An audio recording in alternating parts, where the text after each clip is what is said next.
산상보훈에 대해서 아마 전에도 한번 제가 설교를 했는 것 같고 그런데 제가 이 산상보훈을 계속 더 이렇게 설교를 하는 이유는 너무너무 중요하기 때문에 그런 것도 있고, 근데 조금이라도 더 깊이 있게 알아가면 좋겠는데 너무 깊이 설교하면 또 어렵게 설교가 될 것 같아서 참 조심스럽기도 해요. 근데 우리 찬양대원들은 다 젊으셔서 다 100% 알아들으실 것이라고 생각을 하고, 우리 어르신들은 조금 더 어렵지 않겠나 이런 생각이 들기는 합니다. 그렇지만은 지난번에 했던 것에 머물려고 하는 건 아니고 조금 더 제가 깊이 있게 들어가려고 하는 거니까 너무너무 중요한 것이라서 깊이 있게 들어갔으면 좋겠고, 그래서 우리 성도님들이 어렵지만 이해를 잘 하시려면 많이 읽으셔야 된다 하는 겁니다. 5장은 1절에서 48절까지, 6장은 1절에서 34절까지, 7장은 1절에서 29절까지 이렇게 산상설교 또는 산상보훈, 산상수훈 다양하게 사람들이 부르는데요. 이 설교 내용과 평행 구절을 이루는 누가복음에서는 평지의 선이 이렇게 말해요. 평지설교라고 그래서 불러요. 왜 같은 설교를 평지설교라고 부르고 산상설교라고 부르느냐?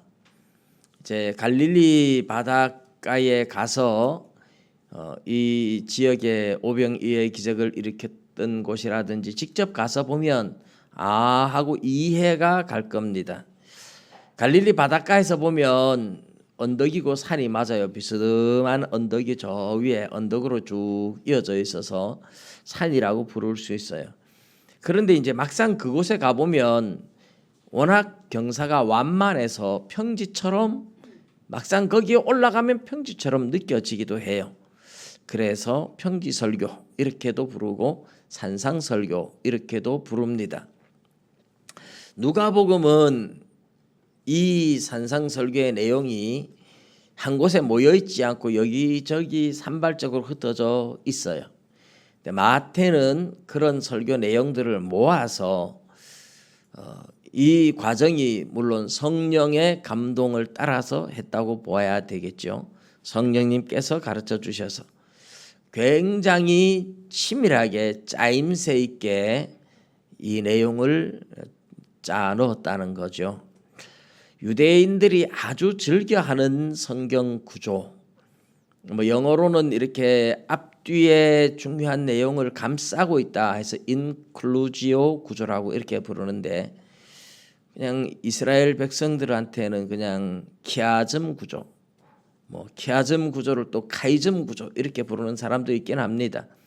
근데 이제 키아즘 구조, 교차 대꾸법 이런 식으로 씁니다. 산상설교 자체가 마태복음 전체 안에 들어있는 일부분이죠.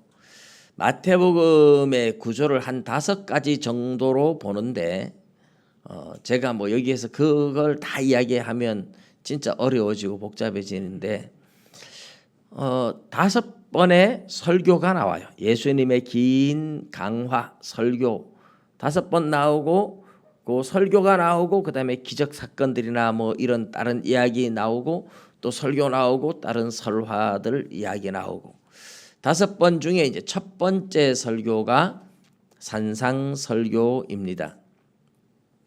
그런데 이 산상설교 안에도 키아즘 구조, 인클루지오 구조가 많이 들어있는데, 산상설교를 감싸고 있는 바깥에서도 이것을 그런 구조로 감싸고 있어요. 4장 17절과 이제 마태복음 4장 1장 1절에서부터 4장 16절까지를 서론으로 사람들이 보고, 4장 17절 이제 예수님께서 때가 되어서 이제 회개하라 천국이 가까웠느니라, 예수님이 때가 되어서 비로소 전파하여 가로되 회개하라 천국에 가까웠느니라. 그 4장 17절부터 이제 마태복음 본론으로 들어간다고 이렇게 보죠. 그런데 마태복음 4장 23절에 가서 보면 예수님께서 온 갈릴리와 마을에 다 다니시면서 그들의 회당에서 가르치시고, 동사가 3번 나와요. 가르치신다. 그다음에 천국 복음을 전파하시고, 그리고 이제 모든 병과 모든 약한 것을 고치시더라 이렇게 나와요.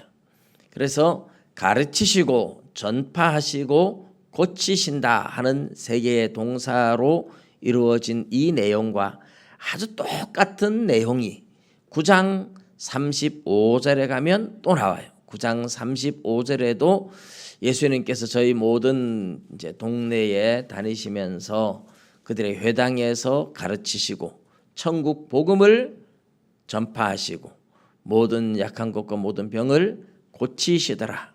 가르치시고 전파하시고 고치신다. 그래서 4장 23절에서와 9장 35절에 똑같은, 원어로 보면 더 똑같아요. 그래서 이 똑같은 내용을 가지고 8장, 5장, 6장, 7장, 8장, 9장을 감싸고 있다. 이렇게 감싸고 있다. 인클루지오 구조 이렇게 이제 이야기를 합니다. 근데 이 감싸고 있는 내용이 뭐냐 하면 천국 복음이죠. 천국 복음을 가르치고 전파하고 똑같은 거죠. 사실 가르치는데 천국 복음을 전파하는 식으로 가르치는 거예요. 그러니까 복음을 전하는 것과 병을 고치는 것, 2가지로 크게 말하면 나눌 수 있겠죠. 동사는 3가지지만 그 내용을 중간에 집어넣은 거예요. 그래서 천국 복음을 가르치고 전하시는 이 내용이 마태복음 5장, 6장, 7장에 들어있다. 그리고 8장, 9장은 뭐가 들었겠습니까? 병을 고치시는 것. 그래서 마태복음 8장에 보면 산에서 내려오면서 나병 환자 고치는 것부터 백부장의 하인 중풍병자 고치는 거, 베드로의 장모 병을 고치는 거, 그리고 뭐 풍랑이는 바다를 잔잔하게 하는 거, 군대 귀신 쫓아내는 거, 그다음에 뭐 이렇게 9장에 가면 지붕을 뚫고 내려오는 중풍병자에게 안심하라, 소자야 안심하라, 내 죄사함을 받았느니라 해서 병을 고치는 이야기가 나오고, 그리고 이제 그 죄사함의 문제 때문에 그에게 나와서 연결해서 예수님이 세리를 부르는 장면과 금식에 대한 논쟁 이야기 나오고 나면 또 병 고치는 이야기가 3개가 나옵니다. 보지 못하는 사람, 말 못하는 사람, 듣지 못하는 사람, 뭐 이런 그 혈루증 앓는 여인과 맹인을 보게 하는 것과 말 못하는 사람 고치시는 이 장면이 또 나와요. 그래서 8장, 9장은 모든 약한 것, 병든 것을 고치는 내용, 5장, 6장, 7장은 천국 복음을 전파하며 가르치는 내용. 그래서 우리는 지금 이 5장, 6장, 7장 예수님이 가르치는 이 내용을 이제 보려고 하는 거예요. 그런데 제가 5장 1절부터 차례대로 하지 않고 17절부터 20절을 먼저 봐요. 그리고 이 17절부터 20절을 보고 나서 21절부터 48절까지 내용을 먼저 볼 거예요. 왜 그렇게 보느냐? 원칙적인 구조가 그래요. 사실은 이 구조로 이제 성경을 주석을 달거나 해석하는 사람은 아직까지 제가 보지 못했어요. 그래서 제가 이번에 학교에서 논문을 쓰는 게 이 5장의 구조가 도치법으로 되어 있다. 이걸 중심으로 제가 논문을 쓰려고 하는 건데, 사실 심령이 가난하다, 애통하다, 그게 성도의 특성인데 왜 심령이 가난하냐? 이렇게 물으면 아무도 답을 안 줘요, 사실은. 그런데 21절부터 48절까지 내용이 원칙적으로 먼저 나와야 돼요. 살인하지 말라, 간음하지 말라, 이혼하지 말라, 맹세하지 말라, 악을 악으로 갚지 말라, 원수를 사랑해라. 이 6가지를 예수님이 구약의 율법을 이제 완전하게 해석해 주는 이 장면에서 예수님 말씀처럼 살려고 하면 살 수가 없어요. 그러면 이제 사람들의 심령이 가난해질 수밖에 없고 애통할 수밖에 없는 거예요. 그러니까 뒤에 나오는 이 계명이 앞으로 오고 그 말씀대로 살아라 하는 것이 오늘 본문에 나오는 내용이고, 그 말씀대로 살려고 몸부림치는 것이 이제 팔복이라고 우리가 부르는 성도들의 특성이 그렇게 해서 나올 수밖에 없는 겁니다.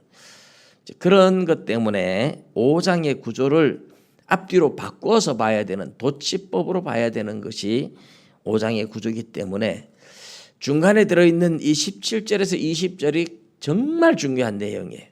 오늘 본문에서 이 부분을 제가 해석을 해드리면서 나눌 텐데, 이것을 이해하고 나면 훨씬 더 산상보훈이 쉽게 이해가 되고 얼마나 중요한지 이해가 될 겁니다. 그래서 산상보훈을 설교를 하고 지나가면 그냥 하고 알고 지식이 쌓이고 지나가는 것이 아니라 저와 여러분 모두가 훨씬 더 거룩하게 변해 있기를 기대하고 그렇게 소망합니다.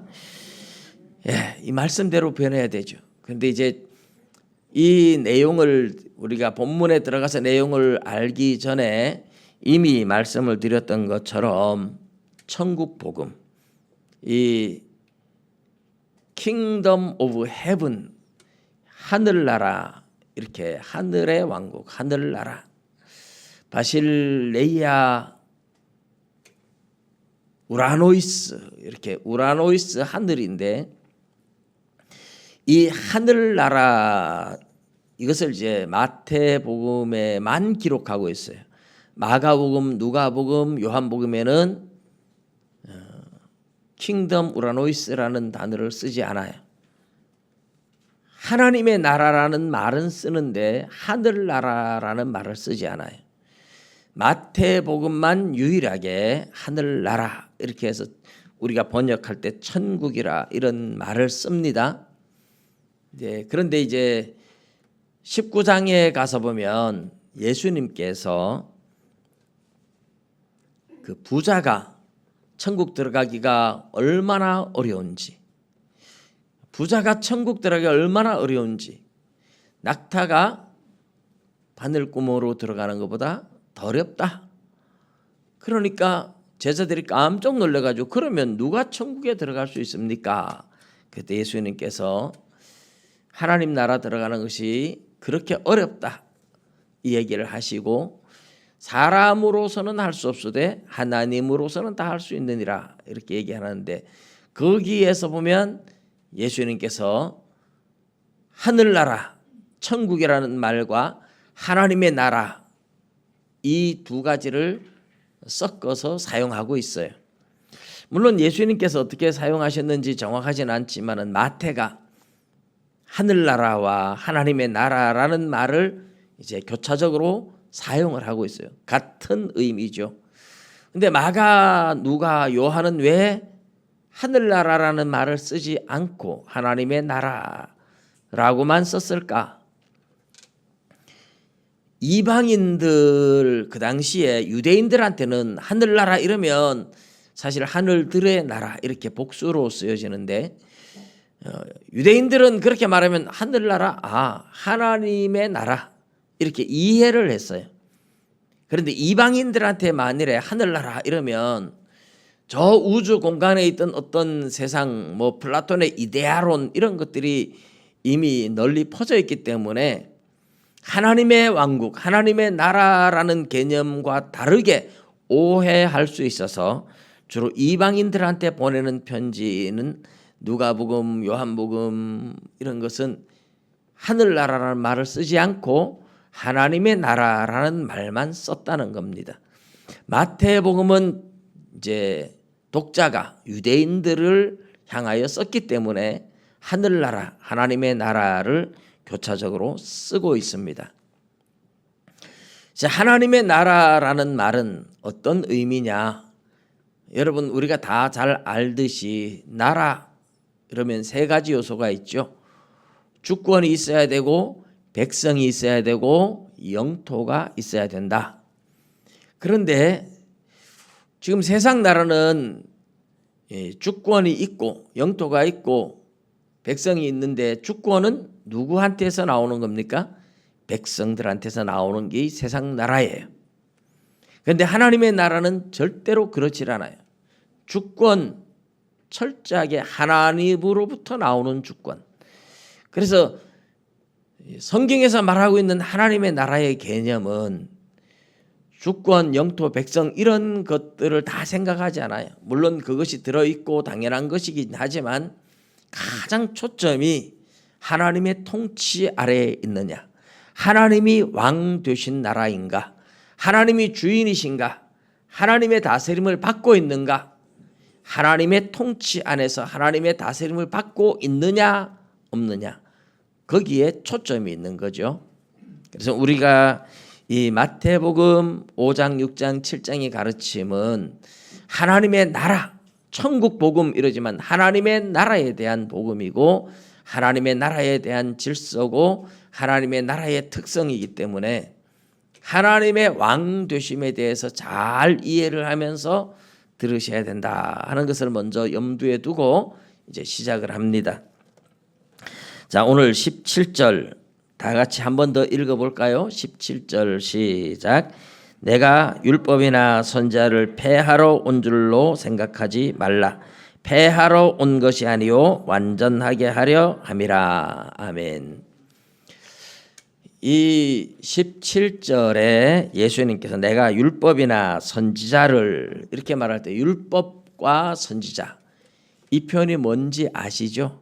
제가 여러 차례 말씀을 드렸습니다마는 예수님 당시에 예수님은 모세와 선지자 이렇게 표현할 때도 있어요.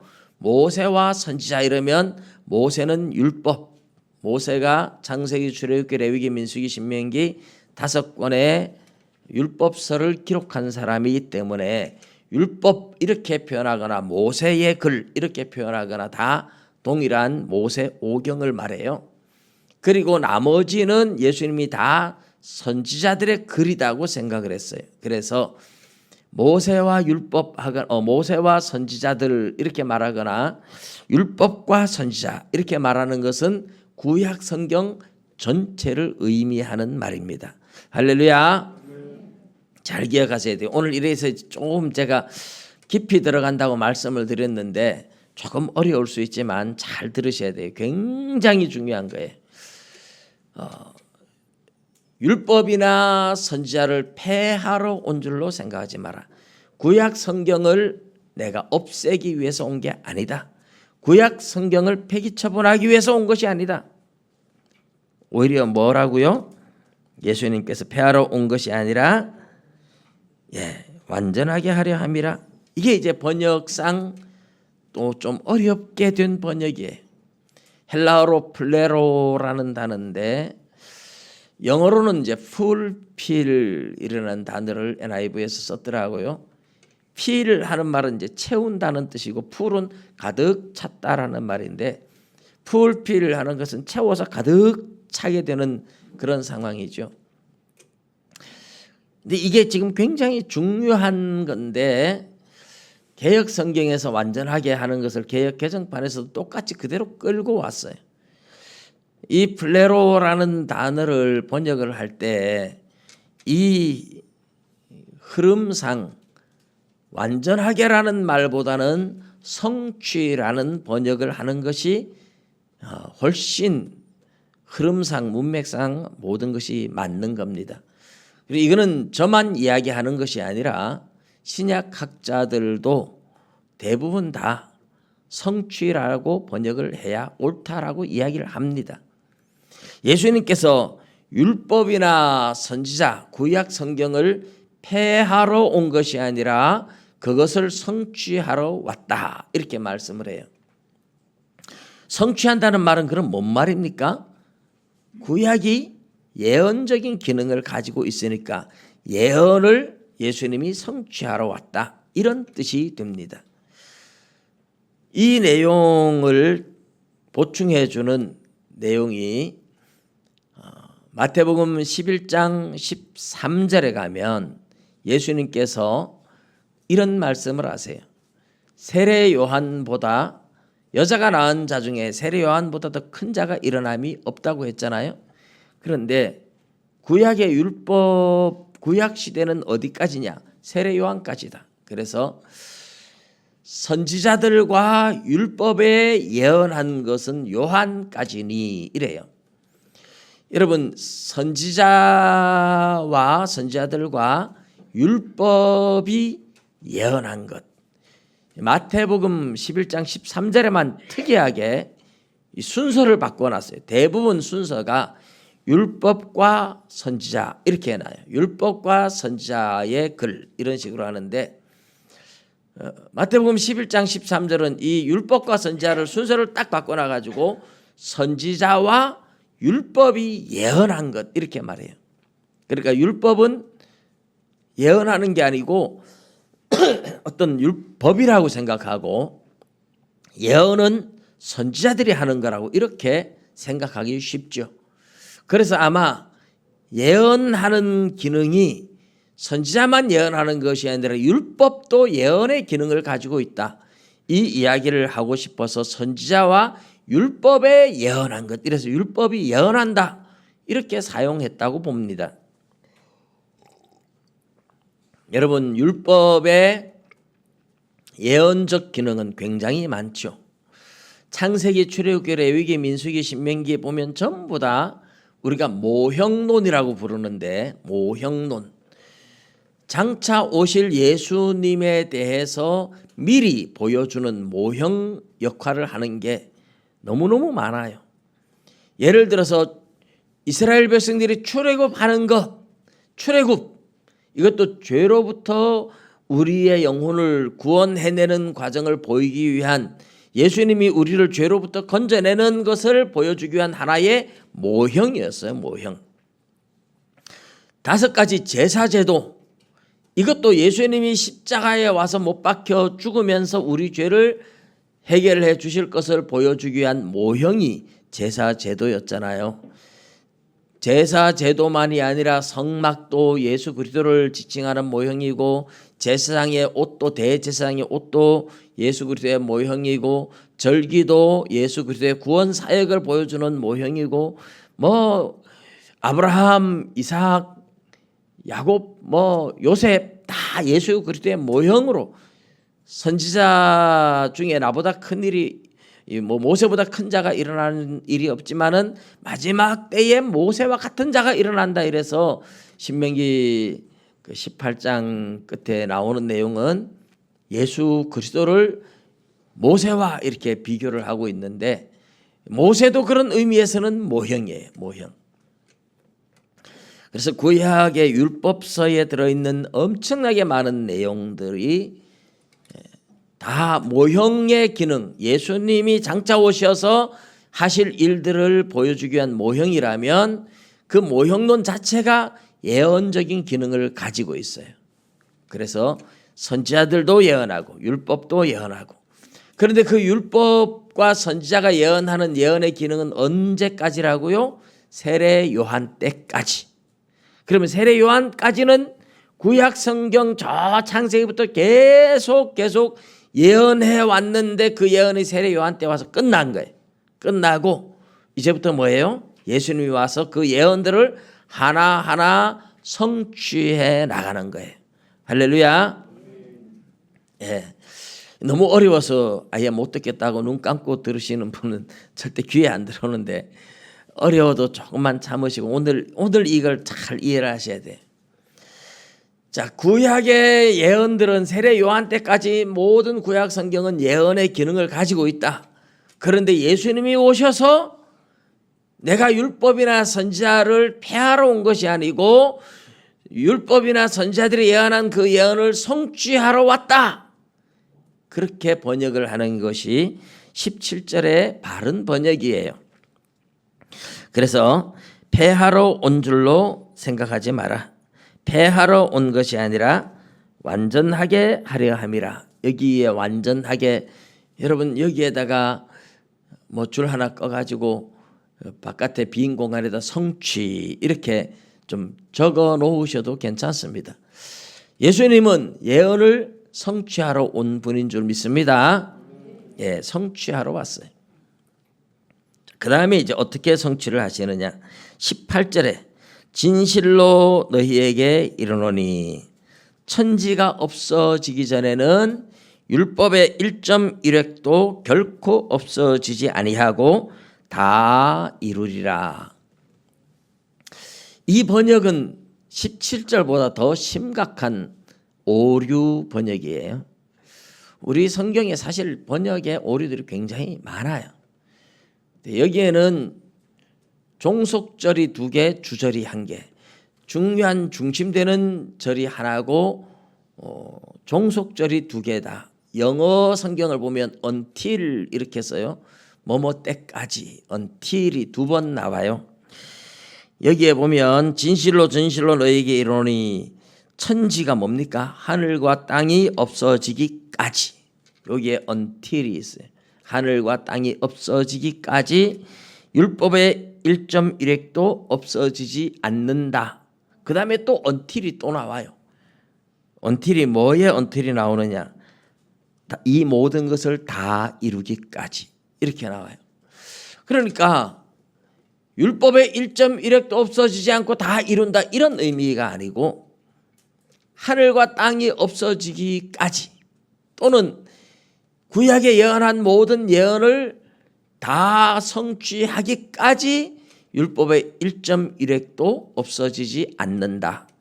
이렇게 번역을 하는 게 헬라어도 그렇고 영어 성경도 그렇고. 근데 우리 번역은 이 종속절 주절을 그냥 섞어서 하나로 만들어 놔버리는 이상한 번역을 했습니다. 어쨌든 예수님이 17절에 보면 뭐해요? 성취하러 왔다. 구약의 예언을 성취하러 오셨다.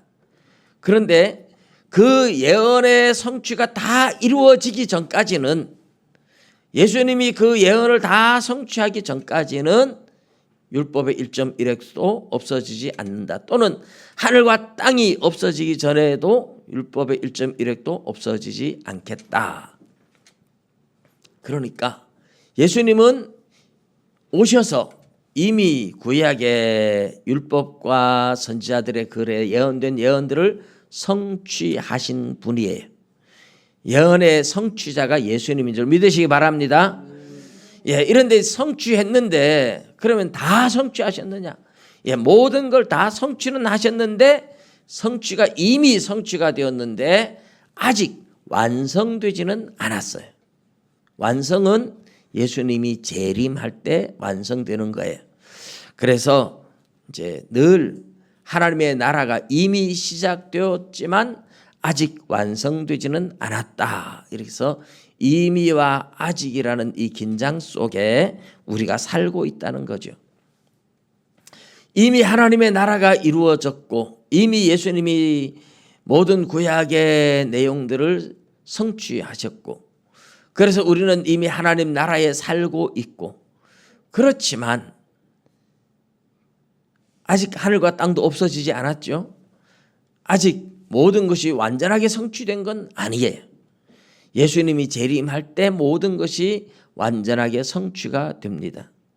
그래서 오늘 저와 여러분이 하나님 나라 백성으로 이미 하나님 나라에 살아가고 있지만 완성되진 않았는데 하나님의 나라가 이미 시작된 하나님의 나라가 완성되는 이 과정을 이 마태복음은 어떻게 설명합니까? 천국이 어떻게 오는지 잘 보여주는 내용이 마태복음 13장의 여러 가지 비유죠. 비유. 그중에서도 제일 먼저 나온 우리 지난주 헌신예배 오후 시간에 여러분 잘 들으셨죠? 씨 뿌리는 비유. 거기에 옥토밭에 뿌려진 씨는 이제 천국 백성을 말하죠. 복음을 말하죠.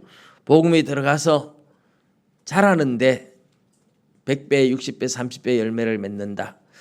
이게 이제 하나님의 복음이 뿌려지고 이 복음이 성장을 해서 추수 때가 가면 이제 추수하는 것으로 완성되는 겁니다.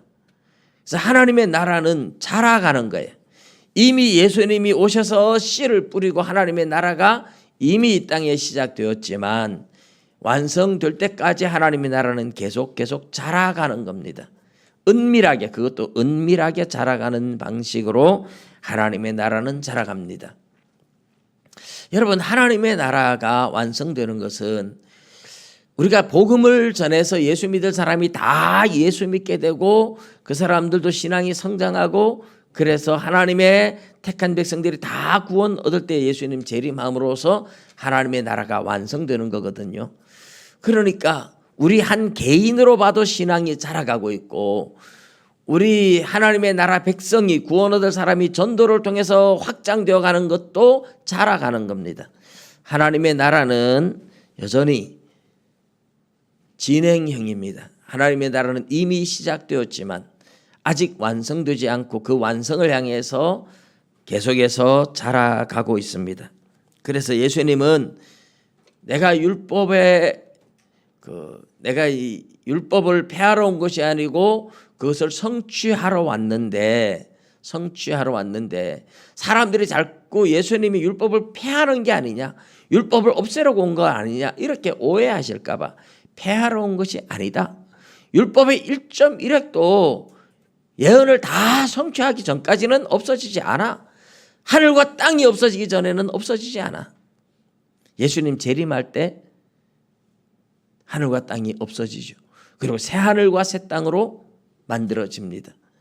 그러니까 새 하늘과 새 땅이 오기 전까지는 이 세상에 하늘과 땅이 없어지고 예언이 다 성취되고 새 하늘과 새 땅이 오기 전까지는 율법이 없어지는 게 아니라 계속 자라가서 성취가 되면서 하나님의 나라가 자라가면서 예언이 성취가 되는 거죠.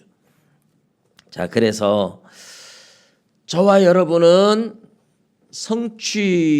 예수님이 이미 오셔서 구약의 예언을 성취를 했는데 아직 완성되진 않았지만 성취했단 말입니다. 근데 우리는 성취된 율법을 지켜야 될까요? 성취되기 전에 율법을 지켜야 될까요? 성취된 율법을 지켜야 되죠. 성취되기 전에 율법을 지킨다면 지금 뭐 해야 됩니까? 이렇게 예배 안 드리고 번제 드려야 되고 속죄제 드려야 되고 화목제 드려야 되고 제사를 드려야 돼.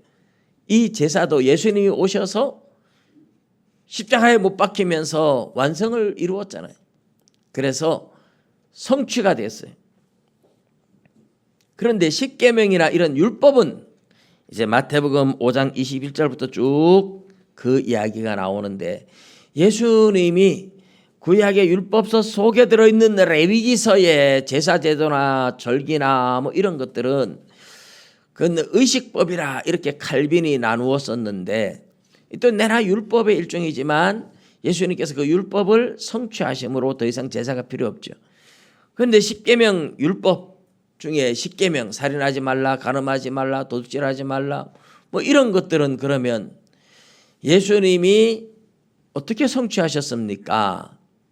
예, 이제 우리 21절부터 보면 옛 사람에게 말한 바 살인하지 말라, 누구든지 살인하면 심판을 받게 되리라 하였다는 것을 너희가 들었으나 나는 너희에게 이르노니 형제에게 노하는 자마다 심판을 받게 되고 형제를 대하여 락하라 하는 자는 공회에 잡혀가게 되고 미련한 놈이라 하는 자는 지옥불에 들어가게 되리라.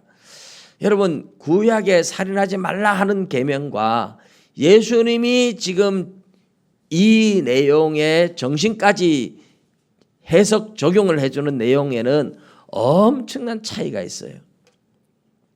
예수님께서 이 구약의 십계명 율법을 훨씬 더 깊이 있게 자세하게 그 정신까지 다 들춰내서 진짜 살인하지 말라 하는 그 계명의 정신이 뭐고 목표가 뭐고 그 의미가 뭐고 하나님이 원하시는 게 뭔지 다 드러내고 다 밝혀주신 거죠. 이런 의미에서 구약의 십계명 율법도 예수님께서 성취하셨다. 이렇게 우리가 이해를 하면 됩니다. 그러니까 구약에 살인하지 말라 하던 계명을 우리는 예수님이 재해석 적용해 줬다 이렇게 말을 해도 되고 더 깊이 있게 해석해 주셨다 이렇게 말을 해도 되는데 이 정신을 다 밝혀주는 것이므로 구약의 율법도 예수님께서 성취하셨다는, 완전하게 하셨다는 말, 이렇게 이해를 하면 됩니다.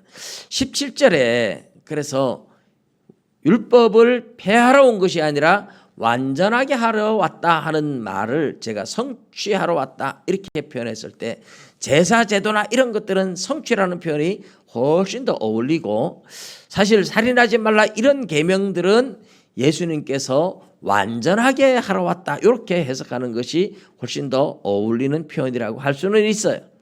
그러나 근본적으로는 예언이 완전해졌다 이런 말보다 예언이 성취되었다 이렇게 우리가 표현하잖아요. 그러니까 성취하러 왔다 이렇게 이해를 하는 게 훨씬 낫다는 뜻입니다. 자, 그래서 예언이 성취되어서 우리는 예수님이 완전하게 하신 율법 또는 성취된 율법을 우리는 다 지킵니다. 그래서 제사를 드리지 않고 우리는 절기를 지키지 않고 지금은 하나님 앞에 예배를 드립니다. 그런데 십계명에 살인하지 말라, 간음하지 말라 이런 계명을 예수님이 완전하게 했어요. 그러면 성취되기 전에 율법이 지키기 쉬울까요? 성취된 율법, 완전하게 하신 율법을 지키기 쉬울까요? 어느 게 지키기 쉬울까요? 성취되기 전에 율법이 훨씬 쉽습니다. 살인하지 말라, 간음하지 말라 안 하면 돼요. 그러나 예수님이 완전하게 해석해 주는 이 율법을 보면 형제를 미워하거나 노하거나 욕하거나 다 지옥불에 들어갑니다. 훨씬 엄격해졌어요.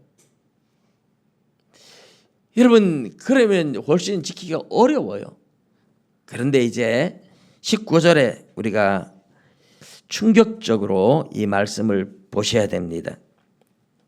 그러므로 누구든지 이 계명 중에 지극히 작은 것 하나라도 버리고 또 그같이 사람을 가르치는 자는 천국에서 지극히 작다 일컬음을 받을 것이요 누구든지 이를 행하며 가르치는 자는 천국에서 크다 일컬음을 받으리라. 자, 여기에 지키라 하는 의미가 들어있는데 그 의미 전에 지금 예수님께서 17절 18절에 율법 이렇게 말하다가 갑자기 계명이라는 말로 바꿔놨어요. 왜 그럴까요? 율법은 성취되기 전에 구약의 율법을 율법이라고 부르는 거예요. 그런데 이제 예수님이 오셔서 성취한 율법은 계명이라고 바꾸어서 불러요. 헬라어로 노모스라는 말과 엔톨레라는 말로 이렇게 갈라지는데 율법, 성취되기 전에 율법 이러다가 예수님이 완전하게 해석을 해준다든지 재해석을 해주고 성취한 이런 것들을 이제 예수님은 계명이라고 이렇게 바꾸어 불렀어요. 이 계명을 한마디로 함축한 것이 내가 너희를 사랑한 것 같이 너희도 서로 사랑하라. 이 계명 한마디 속에 사실은 다 들어갑니다. 다 들어가는데 그 한마디 속에 다 들어가지만 예수님은 이 계명들을 하나하나 풀어서 상황에 따라 율법에 따라 적용을 해주고 재해석해 주잖아요. 완전하게 해석해 주시잖아요.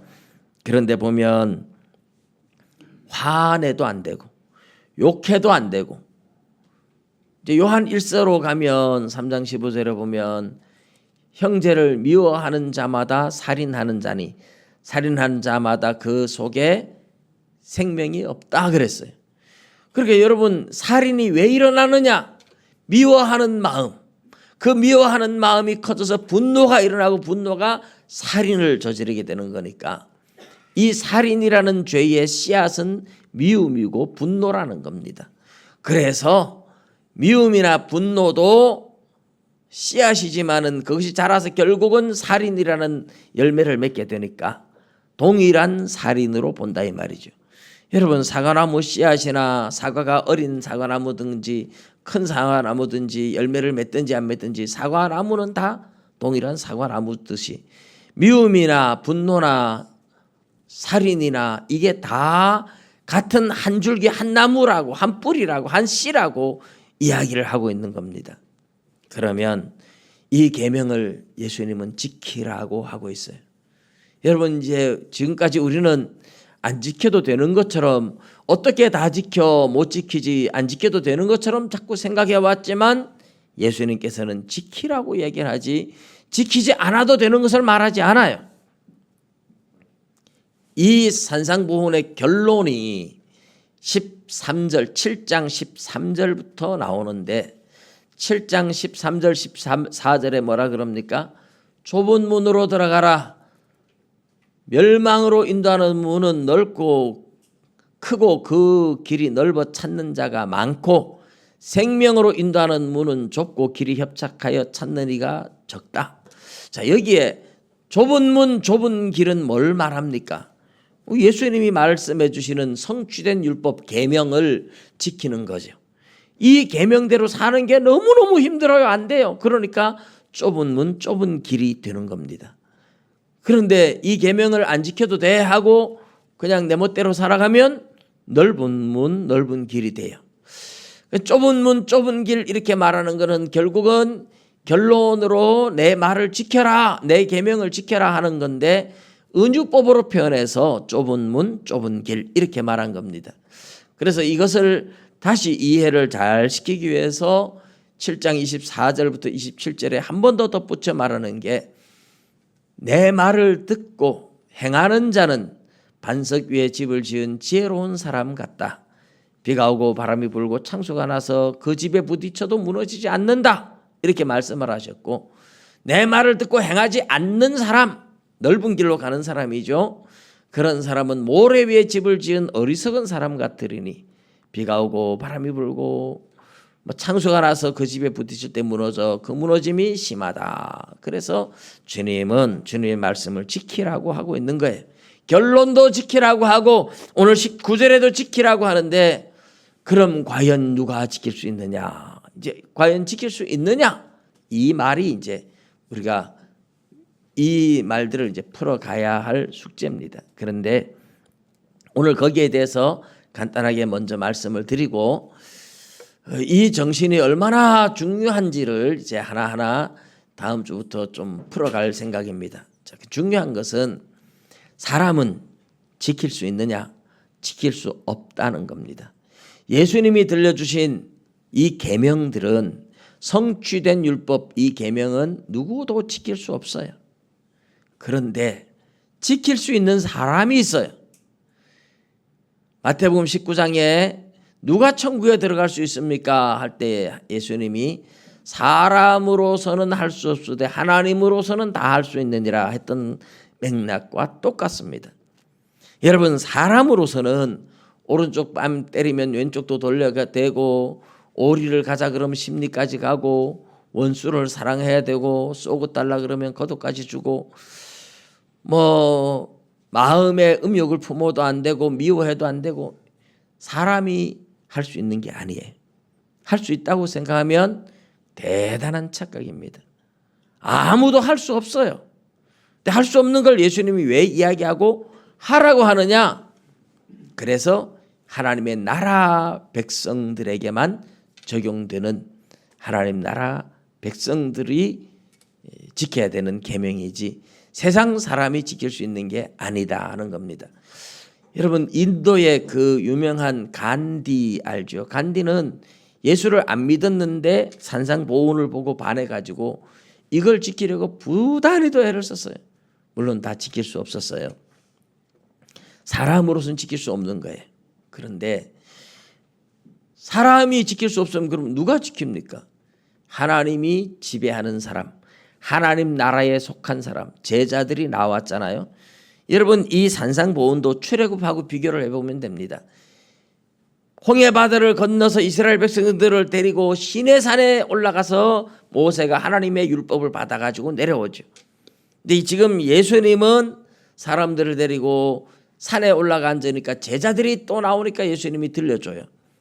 그래서 이런 구도가 옛날 옛 언약을 맺을 때 하나님 앞에 언약을 받아가지고 언약법을 들고 백성에게 가르쳤던 모세의 그 모습과 제자들이 예수님한테 새로운 계명을 받아가지고 교회에 가르치는 것과 똑같은 그림이에요. 그래서 모세가 했던 옛날 출애굽, 그리고 지금 이것은 예수님과 제자들이 새로운 영적 출애굽을 보여주는 장면입니다. 그런데 이 율법은 사람이 할 수 없다 그랬잖아요. 근데 우리는 지금 하나님의 나라 이야기를 하는 겁니다. 하나님이 왕 되시고 하나님이 통치하시고 하나님의 지배를 받는 사람들은 할 수 있다. 왜? 내가 하는 게 아니고 내 안에 계신 그리스도가 하는 것이기 때문에. 그래서 여러분, 제자가 되는 방법을 예수님이 마태복음 17장에 뭐라고 말씀을 하셨느냐 하면 16장 끝부분이죠. 16장에 아무든지 나를 따라오려거든 자기를 부인하고 자기 십자가를 지고 나를 따라오너라 그래요. 자기를 부인한다는 거, 나는 없다, 나는 죽었다, 이런 거예요. 자기를 부인하고 자기 십자가를 지는 거. 예수님 십자가, 예수님 자기의 생명을 내주는 거죠. 우리의 십자가는 내가 주를 위해서 내가 죽는 거예요. 주를 위해서 내가 고난받고 주를 위해서 내가 죽어야 되는 거예요. 그럼 내가 죽고 그 다음에 누가 내 안에 살까요? 예수님이 내 안에 살아요. 그렇게 될 때만 지킬 수 있는, 그렇게 될 때만 가능한 것이 이 계명을 지키는 겁니다. 그래서 갈라디아서 2장 20절에 보면 바울도 그러죠. 내가 그리스도와 함께 십자가에 못 박혔나니. 내가 그리스도와 함께 십자가에 못 박혔다는 말은 나는 죽었다는 말이에요. 그런즉 이제는 내가 사는 것이 아니요. 내가 죽었으니까 내가 사는 것이 아니지. 이제 내가 사는 것은 내가 사는 것이 아니고 내 안에 그리스도께서 사신 것이다. 그리스도 예수를 믿는 믿음 안에서 산다, 이렇게 표현했는데 그리스도를 믿는 믿음 안에서 산다, 이 말이 그리스도가 내 안에 산다 하는 것과 똑같은 얘기예요. 예수 그리스도가 나의 주인이 되고 나의 옛사람 죽었다. 그래서 옛사람을 벗어버리고 새사람을 입으라. 에베소서 골로새서에 그런 얘기 계속하잖아요. 에베소서 4장 23절 이하에 구습을 쫓는, 썩어져가는 구습을 쫓는 옛사람을 벗어버리고 의와 진리의 거룩함으로 지으심을 받은 새사람을 입으라. 이 새사람을 입은 거는, 옛사람 죽은 거는 내 자아가 죽고 내 욕심, 내 욕망, 내 어떤 야망, 고집, 자존심 다 죽은 거예요. 내가 죽고 내 안에 예수가 사는 거죠. 그러면 이걸 지킬 수 있는 거예요. 그러면 지킬 수 있는 거예요. 그런데 여러분, 내가 누구한테 욕 한 번 얻어먹었다 막 분노가 일어나고 막 못 견뎌서 막 같이 싸우고, 그 내가 안 죽어서 그런 거죠. 여러분, 내가 죽었는지 안 죽었는지 이제 날마다, 이거는 한 번 죽으면 끝나는 것 같으면 쉬운데 그게 아니거든요. 우리가 살아있는 동안은 나는 오늘 내가 나를 죽였는데 내일 또 내 육신의 욕망들이 또 살아나요. 그래서 날마다 자기를 죽여야 돼요. 날마다 죽이도록 성경은 이야기를 해요. 날마다 나를 죽이면서 내가 죽고 그리스도가 내 안에 살도록 해야 되는데, 이게 이제 하나님 안에 거하는 거죠. 예수님 안에 우리가 있고 주님이 우리 안에, 우리가 주님 안에. 그래서 내가 죽고 예수로 사는 것, 이게 돼야 되는데 그 날마다 싸우는 싸움이에요. 그런데 이 싸움을 안 하고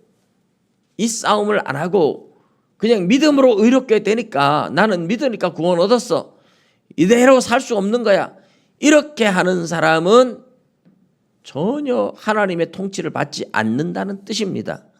여러분, 하나님의 나라에 속한 하나님의 백성은 날마다 하나님의 통치를 받고 살아가는 거예요. 그러면 내가 날마다 죽어야 되고 주님이 내 안에서 내 삶의 주인 노릇을 하고 살아가야 돼요. 그게 주님의 통치를 받는 것이고 하나님 나라에 속한 겁니다. 근데 얼마나 많은 사람들이 내가 믿으니까 어떻게 다 살아, 내 의로 사는 거 아니고 내 노력으로 구원 얻는 거 아니니까, 믿음으로 구원 얻었으니까 그렇게 못 살아도 상관없어, 그러면서 내 육신의 욕망대로 살아가요. 그것은 내가 믿는다고 말은 하지만 믿는 게 아니에요. 진짜 믿는 거는 내가 믿으니까 예수가 내 안에서 나의 주인으로 살아가도록 주님을 따라가는 것이, 주님의 통치를 받는 것이 믿는 거예요. 정말 많이 잘못 가르쳐진 가짜 복음, 잘못된 복음 때문에 내가 행함이 없는 믿음을 가지고 죽은 믿음을 가지고 살았다고 착각하면서 살아가는 대부분 그렇게 한국 교회가 병들어 있습니다.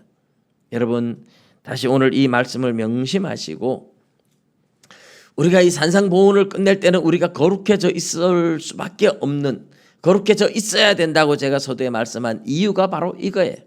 내가 하나님의 백성이고 하나님의 통치를 받는다면, 하나님과의 나와의 관계가 계속 연결되어 있다면 내가 죽고 예수가 내 안에 사는 삶을 계속 살아가야 되는 겁니다. 내 힘으로 안 돼. 지키려고 해도 안 돼. 왜? 내가 살아있어서 그래요. 그러면 하나님이 내 안에 거하시도록 우리가 할 수 있는 일은 뭡니까?